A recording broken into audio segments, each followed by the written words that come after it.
Well, guys, we are finishing up our series that has been the first time I've ever done a series like this called Keeping God First When You Don't Feel Like It. And so this is the last one we talked about. And for those of you all that missed the previous four, please go to our YouTube page. You can go in Catalyst Christian Church, Nicholasville, Kentucky, and all of our sermons are there. You can watch them. Please subscribe to our podcast so that you can listen to things. You have a long road trip, and radio stations in this town are terrible, so you might as well just listen to podcasts. You can listen to our podcast. And sitting in car line or whatever, picking up kids, or if you're you have a long wait, whatever. But all of our content is available all the time, and we want to invite you guys to please access that because it could be life or death. But today is part 5, and this is called "When God Seems to Bless the Ungodly More Than the Godly." And the main thing today is when God doesn't make sense, our greatest weapon is worship. I want to ask you to turn to Psalm 73. If you have a print Bible or you have the YouVersion Bible app or just go online to Psalm 73. We're going to be there the entire time. That's where we're going to be. And this is a very, very important psalm that everybody should have bookmarked in their Bible because it's incredible, and we'll talk about it. My senior year in high school, that was 30 years ago, 30 and a half years ago, the day before spring break, I went out for lunch with 2 of my friends to McDonald's, and that was a violation of the closed campus policy, and our principal happened to be there. And he walked up to us, he recognized us and said, "Gentlemen, this is a violation of the closed campus policy. What are you doing here?" And my first friend said, "Going on a college visit." The next one said, "Yep, I'm going on a college visit too." And looked at me and I said, "I'm here for the Big Macs. I have no excuse. I wanted McDonald's." And so we went to spring break. It was great. Then on Monday, I got called into the principal's office and found out I was being suspended for 3 days. And so I went and found my other 2 friends and said, "Man, can you believe we're getting suspended?" They're like, "We? What are you talking about?" And I said, "Well, I got suspended for 3 days. What about you?" He goes, Nope, we're fine. We didn't get called in the principal's office." So the only one that told the truth was the one that got busted, while the ones that lied got off scot-free. And I just questioned whether telling the truth was worth it. Because the liars didn't face any punishment at all. I am the only one that told the truth, and I'm the one that got busted. And now, as a young man in college, we spent a lot of time talking about what we would do for a living and all that. Our lives were in front of us. And one of the things that was said in that time were nice guys finish last. It was a common topic of conversation, according to my classmates, that you have to be a cutthroat. You have to be a stab your own mother in the kind of back type person to get ahead in this world. That's the only way you were successful. That was what was routinely discussed in college. And so I began to ask, is there any benefit to following God? Is there? Because why is it that the liars and the schemers and the backstabbers prosper and do well? They get the deal, they get the break, they get everything, while the people who do the right thing seem to get punished for it. Why is it? Why does God seem to bless the ungodly more than the godly? Why does God seem to love people who hate him and hate those who love him? Those questions are very legitimate. And those questions have been asked since the beginning of time. Don't think you're the first person to ever ask that. And fortunately, the Bible gives us a very good answer to it. And we're going to talk about it today. Psalm 73 was written by a man who was older in years. I imagine that he's sitting out there at a fire pit. And he's got his family around him, his kids, his grandkids, maybe his great-grandkids. And they're sitting there roasting some marshmallows or whatever they roasted back then. And he says, "Grandchildren, great-grandchildren, I want you to listen to me because I'm going to share some wisdom with you. I'm not going to be around much longer, probably. I've got many more years behind me than in front of me. And I want to share with you a moment in my life where I was this close to losing it all." He starts off In Psalm 73:1, he says, surely God is good to Israel, to those who are pure in heart. See, he's an old man, and he's looking, that's the realization he's come to, okay? And he starts off great. He starts off that God is good. But then he says this, grandchildren, let me tell you about the biggest mistake I almost made. Verse 2 through 5. He said, but as for me, my feet had almost slipped. For I nearly lost my foothold. For I envied the arrogant, he says.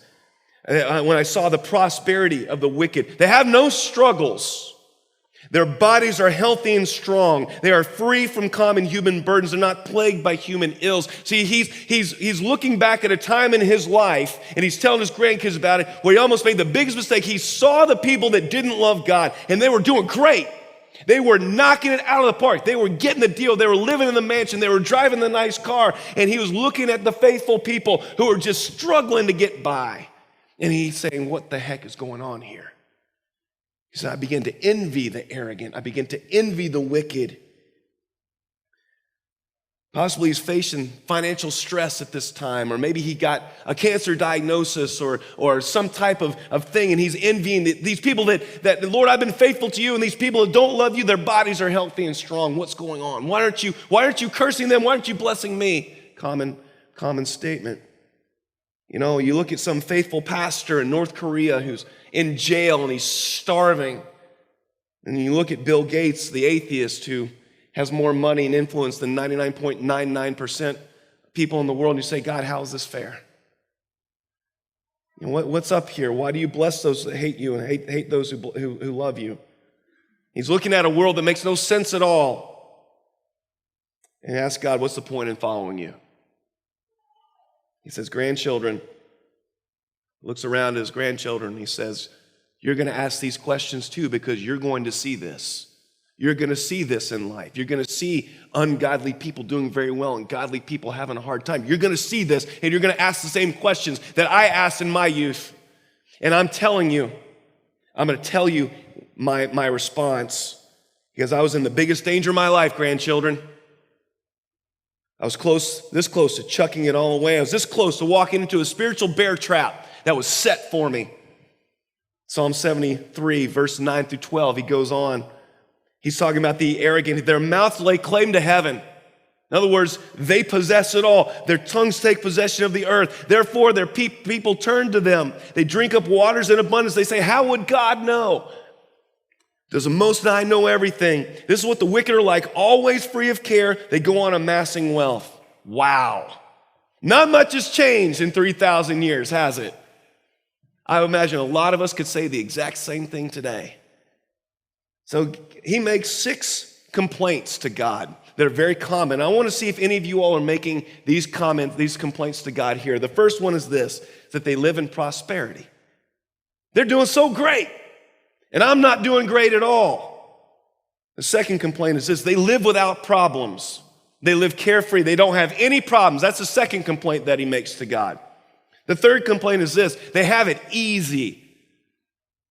The fourth complaint is they're popular. And I'm speaking to the kids in school right now, the quarter of our church that's under age 18. Yeah, the ungodly, they're the popular ones. They're the jocks. They're the guys are the ones getting all the girls. The girls are the ones that don't love you. They're getting all the guys and are popular and everything like that. Why is that? He's making that complaint. Number 5, fifth complaint, is they have no consequence. They do whatever they want, and they get off scot-free. Boy, that's a good thing that doesn't happen in our country. They do whatever they want, God, and there's no justice. Why would I follow your ways? Nothing happens to them. And the 6th complaint is they go from rich to richer. Lord, here I am struggling to make payments, and they're just buying their summer home. What is going on here? Is there any point to following you? Grandchildren, I told God I'd wasted my time following him. He's back to the present now. He's saying, I said all this to God. And then grandchildren, I actually looked up at God and I said, it is pointless to follow you. And the grandchildren were like, Granddad, you did what? And he goes, yeah, look what I said here. In verse 13, surely in vain I've kept my heart pure, and I've washed my hands in innocence. All day long I've been afflicted, and every morning brings new punishments. I said, God, I'm done. And the grandkids are like, no way. Granddad, you're serious? And the granddad looks at his grandkids and he says, see, grandkids, I was depressed. I was in a mental state that wasn't good, like a lot of people in America today. I was depressed. And grandchildren, what happens when you get depressed is your brain starts lying to you. Listen, people, your brain starts lying to you. See, here's reality. And when you get depressed, your brain begins to lie to you and moves you slowly and slowly and slowly and slowly away from reality. And so if you get in that state long enough, then your thoughts, anybody ever gotten alone with their thoughts and they kind of spiraled out of control, maybe late at night, they spiral out of control, and then 2 hours, 3 hours later, you're not even living in reality. Well, that's exactly what he's talking about here. And he said these things, the ungodly people, they're knocking out of the park, and I wasn't living reality. See, grandkids, I wish somebody would have come up to me and told me, said, hang on a second. Do you really think these people have no consequence? Do you really think these people are living carefree? Do you really think they are not having any trouble? See, grandchildren, I wish somebody had just kind of smacked me and said, get back to reality, because my thoughts were spiraling out of control. Common? Unfortunately, here in America, we get offended when someone tries to bring us back to reality. We get offended when somebody tells us our thoughts are not right, when we say that these are wrong. We get offended because you're supposed to be compassionate to me. Well, compassion, there's a place for that. There's also a place for truth. And he said, I wish somebody would have just brought me back to reality. He'd gotten inside his own head and his thoughts were running wild. And that's where this man is. He's telling his grandchildren to look out for it. He looks at them and he says, 3,000 years from now in a country called America in 2022, there's going to be this really popular thing called deconstructing. And all the big name Christian people are going to do it. They're going to deconstruct. It's going to sound so intellectual. It's going to sound so cool. It's going to sound so hip. And all the cool kids are going to do it. Okay, it's called deconstructing. There's gonna be big Christian rock stars. They're like, what's a Christian rock star? And the guy goes, exactly. Okay, Christian rock stars are gonna walk away from their faith. People like Gungor, people like Kevin Max from DC Talk and Audio Adrenaline are gonna deconstruct. And the son of famous evangelist Tony Campolo, Bart Campolo, is gonna deconstruct. And authors like Joshua Harris are gonna deconstruct, and they're gonna walk away from their faith and make a big, huge public spectacle of it. And he said, grandchildren, I was this close to deconstructing. He goes, but something happened, grandchildren. Number 4, something happened that changed everything. I was slipping down the slope, but something happened. And the grandchildren were like, what was it? What changed you? Because that certainly doesn't describe you now. What happened? And the granddad says this, verse 15 and 17, if I had spoken out like that, I would have betrayed your children. When I tried to understand all this, it troubled me deeply, till I entered the sanctuary of God. Then I understood their final destiny. What did he do? He went to church. He got together with God's people, and he got his mind off of what he was looking at in the world and got his mind onto the greatness of God. Worship changed everything. And if you don't think that worship changes everything, you don't know what worship is. This man says, I was so far, I was falling, I was about to walk away from it, I was about to make the biggest mistake of my life. And you know what changed it? It wasn't a sermon, it wasn't a nice sounding pep talk, it wasn't a TED talk, it was worship. When I got my mind and my heart off of my own complaints and off of my own problems and off of my own petty little nonsense, and I got out of my head and I got focused on God, that is what changed everything. And I'm going to challenge you guys to do the same thing. When this is going on, when you're questioning it all, I want you guys to get outside of your own self and out of your own head and get your focus on the greatness and glory of God. Look what happens to this man here after he worships. Verse 18, 22. Surely you place them on slippery ground. Whoa, hang on. He's talking about the same people that just had no problems and they go from rich to richer and no consequences. Now all of a sudden, look what he's saying here. Surely you place them on slippery ground. You cast them down to ruin. How suddenly are they destroyed, completely swept away by terrors. They are like a dream when one awakes. When you arise, Lord, you will despise them as fantasies. And he's like, whoa. Hang on, I was envying these people. I thought these people had it made. And then I went and worshiped God, and he changed everything, changed my perspective. And then I saw the final destination, and I want nothing to do with it. And he says this, God showed me their future grandchildren. He said they exist for about as long as a dream does. That's what he says here in Scripture. Anybody know how long a dream lasts? I was a psych major, studied a lot about dreams. You know how long a dream actually lasts? Most dreams last 10 seconds. The average dream lasts about 5 minutes, some as long as 20, but the majority of dreams last 10 seconds or less. Yeah. That's what he's saying here. These people are going to last 10 seconds from an eternity standpoint. He goes, and over 90% of dreams are forgotten the moment you wake up. Did you know that? These people are going to be forgotten like a dream. He said, worship. Change that. These people I was envying, these people that I thought had it made, they're going to last about 10 seconds. And they're going to be erased. Wow. I will never forget the quote wall in my high school English class. There was a quote wall where the teacher allowed people to write any quote they wanted. She had written some up there. My English teacher loved Friedrich Nietzsche, the atheist, the adamant atheist, and she wrote in the center of the wall, God is dead and I have killed him, Nietzsche.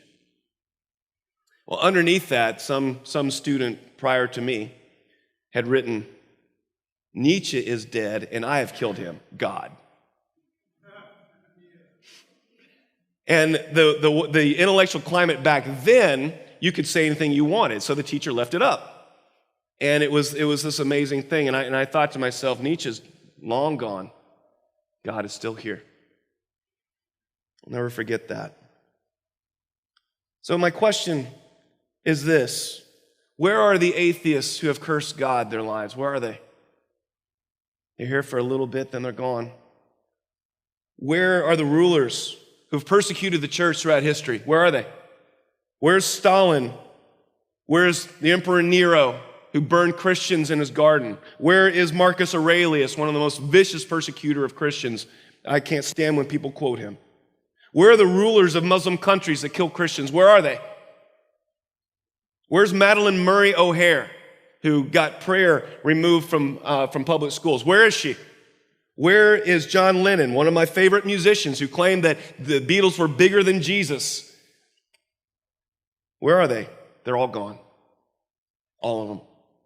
And we are still here. Exactly what Psalm 73 said. How quickly were these people destroyed?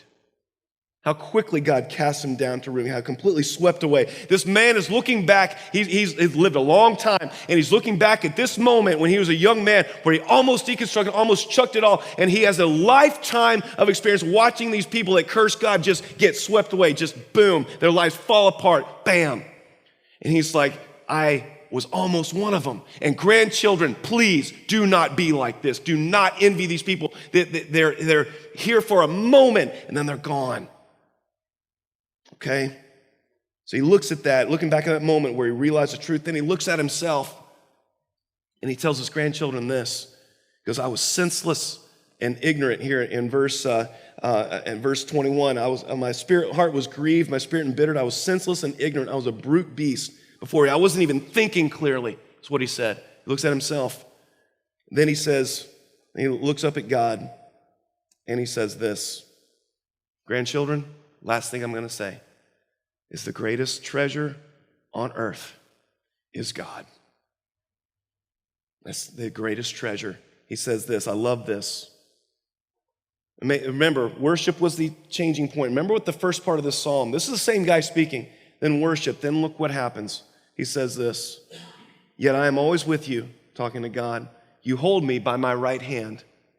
You guide me with your counsel, and afterward you will take me into your glory. In other words, he's saying, God, you counsel me. You're with me. You're my friend. You've never forsaken me.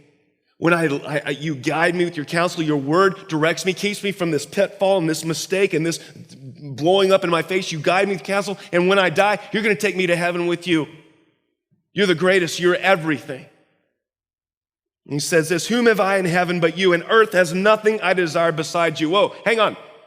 He says, earth has nothing I desire beside you. What was he saying earlier? He was saying they just get richer. He was envying these people, and then worship changed it all. He said, earth has nothing I desire besides you. My flesh and my heart may fail, but God is the strength of my heart and my portion forever. Those who are far from you will perish, he writes. You destroy all who are unfaithful to you. But as for me, it is good to be near God. I have made the sovereign Lord my refuge. I will tell of all your deeds. I don't know if anyone in here is on their way to deconstructing. That's the cool phrase for walking away from your faith, for apostasy. It's been going on since time immemorial, but it just sounds so intellectual, deconstructing. It's the cool thing. All the cool kids are doing it, apparently. I don't know if anyone is on their way to doing that. This guy was, and he's looking back on it as the worst mistake that he would have made in his life. And he's begging for next generations not to do it. He said, don't be destroyed. Don't be destroyed. And I know you're not supposed to bet in church. Actually, that's not in the Bible, but it's just stupid. But I have assurances that God is okay with this right now, okay? So I'm going to give you guys 3 bets, all right? I'm going to give you 3 bets, and I want you to make a bet. Now, you have to bet your entire life savings on it, okay? No $5 bets, no $2 minimums, no, that kind of thing. You have to, it's all or nothing. You have to bet your house, you have to bet the car, you have to bet the life savings, the retirement, all future income, everything on these bets, okay? You guys ready? Okay, first bet is this. A tortoise and a hare are lined up for a race. The gun goes off, the hare sprints out, and the tortoise plods along. Now, you have to bet the whole deal. You have to bet the whole life savings, the house, the car, the money, everything on who is going to win. How many of you all bet on the hare? One person doesn't know the story. Okay. The rest of you bet on the tortoise, right? Why? Because you know how it ends, exactly. But in that moment, didn't it seem like the hare was winning? Okay? Didn't it look like in that moment, because you hadn't seen the end of the race, and that moment it looked like the hare was winning? The person that walks away from God because they see the prosperity of the wicked is like a person who bets their life savings on the hare. Because it seems in the short term they're doing well. Okay? Second bet. The year is 1940. You are standing in Paris, France, and you're watching Nazi tanks roll down Main Street. Hitler has taken over most of Western Europe, and he's taken over Poland, he's taken over France. He has pushed the Allies out. It is 1940. Now, your friend says, got to bet the whole life savings, who is going to be in charge of France in 5 years in 1945? Is it going to be Adolf Hitler, or is it going to be the French government? Who's going to be in charge? How many of you all would bet Adolf Hitler? All right, we got some history majors here. Why would you not bet on Adolf Hitler? Because 5 years later, he had committed suicide in a bunker and Germany was accepting unconditional surrender. But if you lived in 1940 in Paris, you think it's all over. You would be asking God, why? Why is Hitler prospering? Why are we, who've done everything right, why are we getting persecuted by the Nazis? Why did we get invaded? God, aren't you going to do something? See, guys, in the short term, sometimes it looks like the wicked prosper. But history is full of times when it's only a short-term thing. Third bet, and this is the best one. The year is 33 AD. You're standing on a hillside outside Jerusalem, staring at the body of a dead carpenter-turned-rabbi named Jesus on a cross.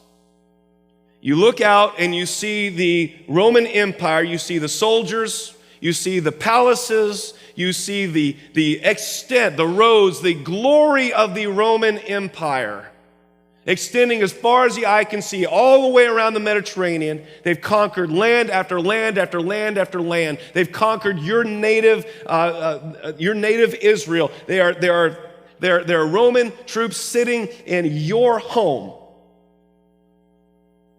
And a friend comes up and says, hey, in 2,000 years, who is going to be in charge? This Jesus of Nazareth or the Roman Empire? How many of you all would have bet the Roman Empire?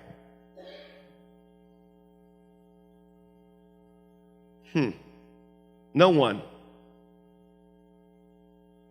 See, guys, sometimes the prosperity of the wicked skews our minds. But look, not one of you all took any one of those three bets that I just asked. Not one. Why?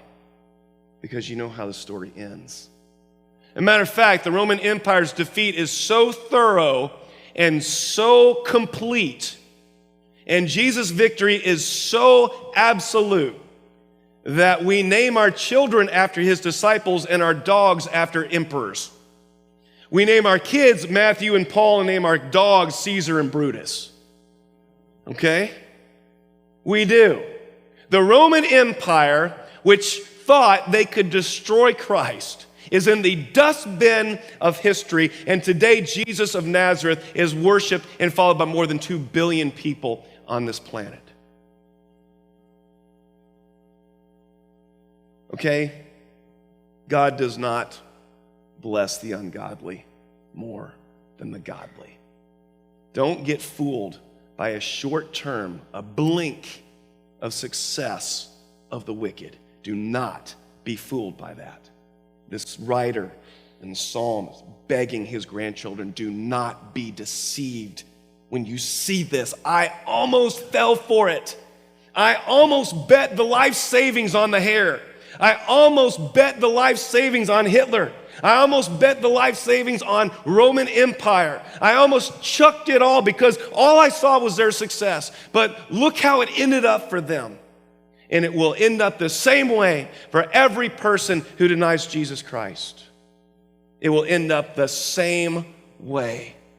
So if you have never confessed Christ as your Lord and Savior, if you have never surrendered your life to him, this writer, this psalm writer, this guy would say, what are you thinking? I have seen it through my life. I've seen these people that are doing well, and then I've seen them utterly destroyed. Please, grandchildren, follow me. I say the same thing to you. Stay faithful, church. If you're discouraged today, I pray that you're encouraged. Get your mind and your focus off of your circumstances and off of the evil and wicked people in this world. They're like a blink, okay? That's all they are. Get your mind and your heart focused on the greatness and the glory of God. And everything changes. Stay faithful. Don't be discouraged by reports the church is in decline. Don't be discouraged by that. I'm not discouraged by that. Every generation says that. Every generation has said, yeah, the church is in decline, soon it's going to die. You know that, right? When my dad and my mom were in school in the 60s, all they heard was, oh, the church is going down. The church is, it's off. It's going to die in a generation. Heard that. There are more people in church this Sunday morning in America than went to sporting events yesterday or today. Did you know that? The church isn't going anywhere. Faith is not going anywhere. Every person that has tried to destroy it has themselves been destroyed. Christianity is dying. The church will soon be dead. Said every empire in the dustbin of history. Roman Empire tried to destroy it. Roman Empire is gone. Christianity is still here. Ottoman Empire tried to destroy it. Ottoman Empire is gone. Church is still here. The Soviet Union tried to destroy it. You just go through history. Everybody who's ever tried to destroy the church, they have themselves been destroyed. So don't lose heart. Don't be discouraged. Do not be deceived by the prosperity, the short-term prosperity of the wicked or the ungodly, because Psalm 73 tells us is true. They're like a dream, lasts 10 seconds and forgotten. 2,000 years ago, sure looked like Jesus was defeated. Now he's the most recognized name on the planet, followed by more than 2 billion people in this world. So don't be discouraged. Don't deconstruct. Stay faithful, church, because God does not bless the ungodly more than the godly. He blesses those who stay faithful to him and run the race until the end. Let's not worry about the hare sprinting out. Let's be the tortoise that finishes the race. I hope that by the end of our lives, every person in here is going to die at some point. I hope that every single one of you will cross the finish line telling God, I stayed faithful. I didn't quit. I didn't deconstruct. I didn't do what the cool kids were doing. I stayed faithful, Lord. And now I'm looking back, I'm telling my grandchildren the same thing that this guy is telling his. Stay faithful. God is our greatest treasure. God bless you, church. You guys are awesome. Love you. And we'll see you next Sunday.